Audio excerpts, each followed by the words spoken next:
everybody, Carrie Ann King here with you again today, and I'm very excited about our guest. I have known Christine Nolfi. I forgot to ask, is that how you pronounce your last name?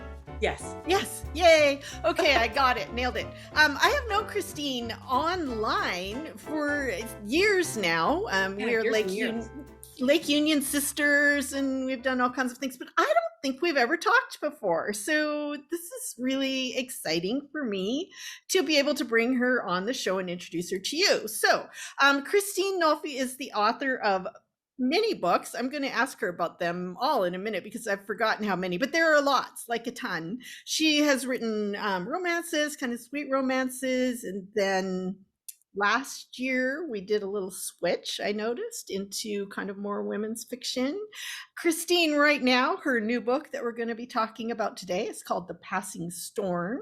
And I'm just going to start asking her questions because I know you'd rather hear from her than from me. So, hi, Christine. Welcome. Hi, Carrie. It's so nice to be here with you. It's so fun to get to talk to you. Sisters. Yeah. So, where in the world are you? I'm in Charleston, South Carolina, originally from Northeast Ohio, but we got tired of the weather and moved down south. No snow.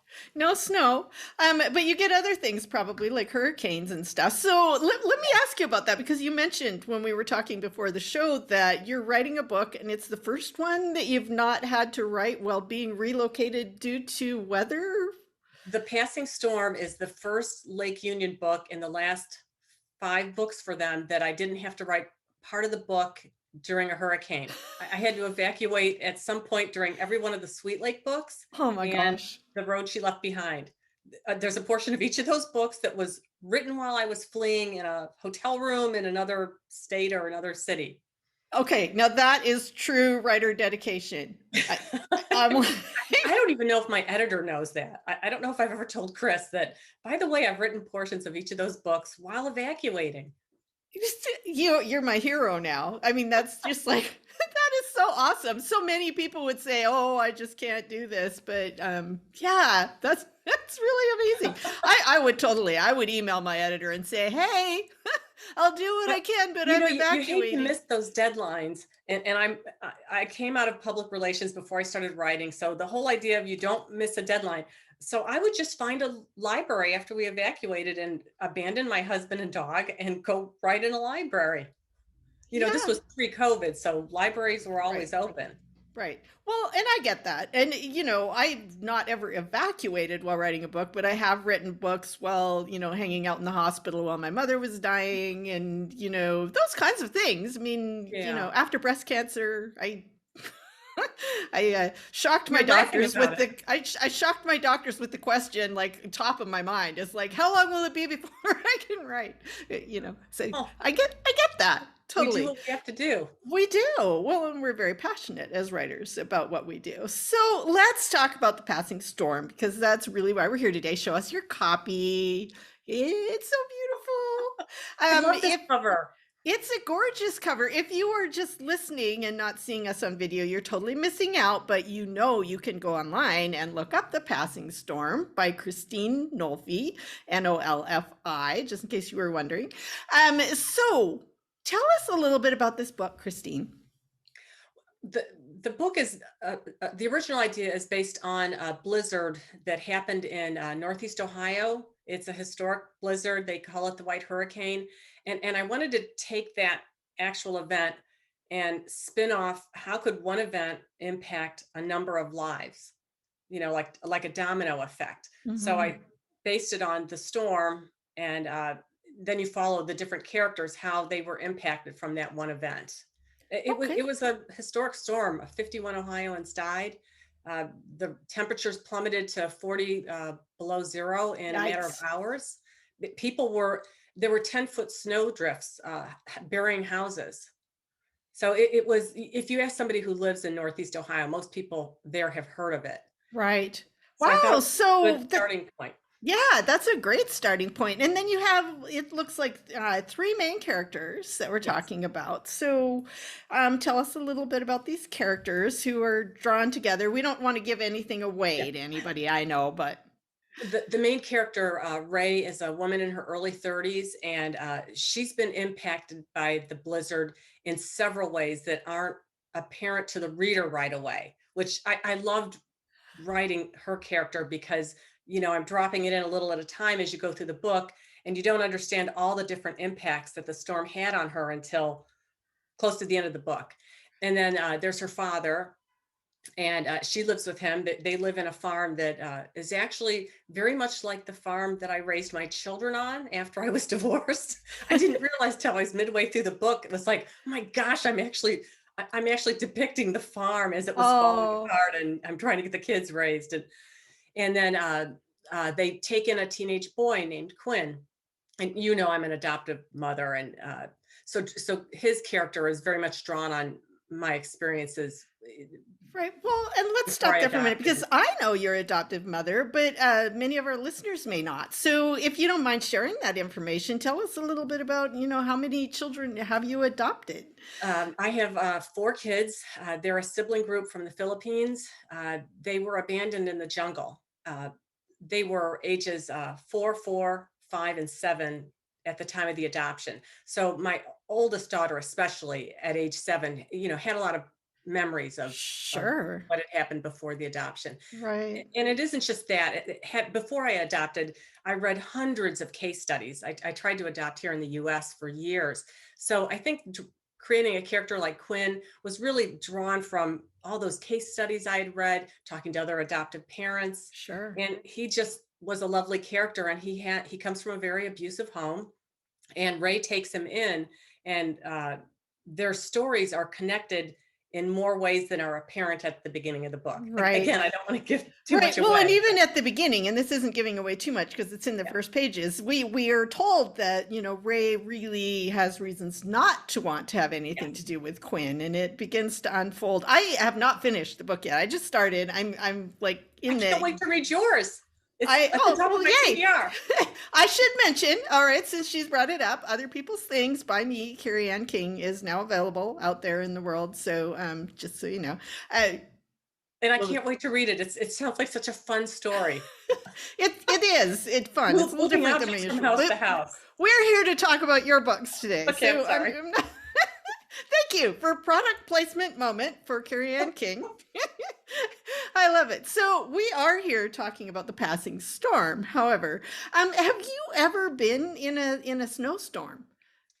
I was in college in Shaker Heights when the White Hurricane occurred. My parents and 3 younger sisters lived in Chardon, where the book takes place, at the time of the storm. So I always knew at some point I would write about this because Uh-huh. they were terribly impacted. They were trapped. You couldn't get out of houses. There was one child that died from snow dropping off of a tree limb. Oh my So much gosh. snow came down. That much snow. Yeah. Yeah. So I wasn't directly impacted by it, but my parents and my younger sisters talked about it for years. Right. So Well, so and my you brother, he was actually trapped on the highway during it. So you were directly impacted because you were worried about your family during Family, that yeah. time. So it sounds like all kinds of things kind of snuck into this book. So you started with the storm, and there was, what happened to your family, and then there was your experience with trying to keep a farm going after your And all of that divorce. merged into a story. Yeah, isn't it amazing how that happened? So did you I see that coming when you started, or did it surprise you? This book came together faster than any other book I've written, and I think in part that was because I started coming up with the idea in January 2020, and I had already started stockpiling food in the house. I knew we were going to have a pandemic. My husband thought I was nuts, but I'm kind of a nerd, reading global information all the time. So I think part of the reason it came together so quickly was it was unbearable reading the news. So I reached a point where I just stopped and buried myself in my story. You know how you get to that point when you're writing, you just don't want to leave it? I was at that point within weeks instead of, Yeah, 100 pages in. right. I think it was because of the pandemic, and it was a place to escape to Uh-huh. that had a hopeful ending.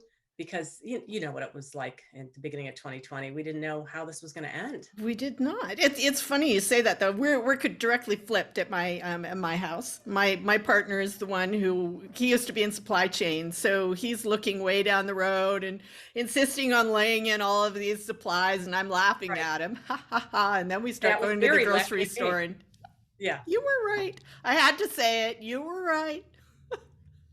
So We had to prepare. So I think that whole experience, I wanted to write something that showed people going through a great tragedy and coming out resilient and better people at the other end, something really hopeful. I hope right. the ending makes people cry, happy tears. Well, and what a wonderful thing to do. It's therapeutic for us as writers, and then also, I love that it's therapeutic as a reader, that you get to follow people through a difficult experience and then watch them emerge hopeful and Sure. triumphant on the other side. It's very encouraging. Yeah. Yeah. My All of my books are hopeful. I don't think I could write a really despondent book that just ends in all tears. No, no, me No. same here. I always have to end there. So, question for you. So, do you remember what your like early in COVID what your reading was? I got into the Lord of the Rings. I had not read. I used to read that trilogy regularly, and I actually that was my comfort read, was to read through the entire Lord of the Rings, because I love that they're going through a very, very, very dark time, but again, they're very resilient, and Yeah. there was still joy and the magic and everything, and it all survived, and they came out the other side. So that was Gosh, it what for was I me. reading at the honestly, Carrie, I got so wrapped up in these characters. I think I stopped reading Stopped anything. reading. I was waking up in the middle of the night and I'd have like Eureka moments and I'd have part of another chapter and I'd Oh get back. wow. I I, love when that happens, don't you? Eureka moments are my very, very favorite part of writing. and I they always happen when you're away from your office. You're out walking or you're shopping or you're exercising. They always happen somewhere else. yes, But I don't shower. I don't know if I read anything during the pandemic because I got so wrapped up in this book. Right. That's so wonderful. I love that you were so wrapped up in it. So, question now, are you writing anything now? I just I'm getting ready for edits of my next Lake Union release. I just delivered it to my editor. Hopefully, I'll have the edits started in middle of November, Right? and that book should come out next September. Can you tell us anything about it? It like the tentative title and It's a sister story. It's very hopeful. It has, like Storm, it has some very dramatic parts and some secrets you're not expecting. But I've never written a true sister story, and I have four sisters. So oh wow. how could I not have written one of those yet? And again, it was one of those ideas that just kind of hit. Yeah. I So love that. yeah. I love when that happens. Do you have a title for it yet or no? I don't. Okay. And the last couple of books, Lake Union does a better job of titling. Are you able to come up with your own titles? I do come up with my own titles. And They do a like better job than I do. for example, for with other people's things, I honestly thought they were going to change that title. It was something that just popped into my head. It's like, I need a title for this book, and I'm like, oh, that fits. So I and love everybody, that title. It's yeah, everybody wonderful. loved it, and I was really surprised. I didn't, who knew? I'm at the point now where I just deliver a manuscript to Lake Union untitled because I know they do a better job of titling. They're going to change it anyway, right? So I did have to ask you, 'cause I like to ask about secrets, and I was looking at your website, and um, there's a mention here. There's a little bio, and it says. It starts this way. I love this. Some writers are gifted with an unusual life, and I'm certainly one of those. And then it says, in college, I was featured on the front page of the Houston Post for a lark that erased all my debt. Are you willing to tell us about what that lark Sure. was? For readers that remember this in 1980, the airlines got into a pricing war. I don't know if you remember this. Maybe it might have been, no, it was 1979. And I was in college. I've just dated myself terribly. They got into a pricing war.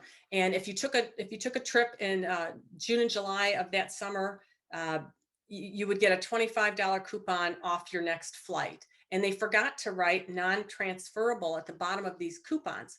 So around the country, there must have been about 25 college students like myself that figured this out. So we went to airports and we were buying these coupons from like families that wouldn't travel again.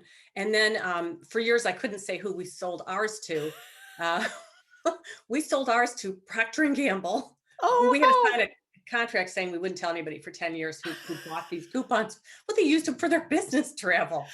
And anyway, we were in Houston. We decided to, I'm not sure why we decided to fly down to Texas, but we decided to go to Texas to buy coupons. And the Houston Post figured it out and they put us on the front page. And that day, like there was a swarm of people trying to buy these coupons, but we'd already bought a ton of them and sold them to Procter and Gamble in New York City. oh, I that's so raised all funny. my college debt. You were early an entrepreneur. So Well, and actually, there were several college students that figured it out a day or two before us. And I heard that one of them made like $500,000, which is a lot of money now, but even more in 1979. wow, We made about 25,000. that's pretty decent money especially for a college student. So very good. That's awesome. Yeah. So Christine, That's my secret. where can people find you if they want to keep up with you online? Do you have a newsletter that they should subscribe to? Yes, please go to my website, christinenolfi.com, sign up for my newsletter. I'm on Facebook, Twitter, Instagram, Goodreads, and Christine at christinenolfi.com. I love email. Send me a note. And that's awesome. And Christine is spelled Christine, the good old fashioned way. And Nolfi is Nolfi for those of you who are listening, so you can find her. And you do want to read The Passing Storm. And I forgot to mention, so this book technically is out November 1st. But it is already out now in October because it is an Amazon First Reads, which is just absolutely, exciting and fun when that happens. Yeah. So although it's not officially released, it already has a gazillion reviews and a bunch of, really, really nice stars. So this is exciting and awesome. And you are going to want to have a look at it. So find The Passing Storm by Christine Nolfi.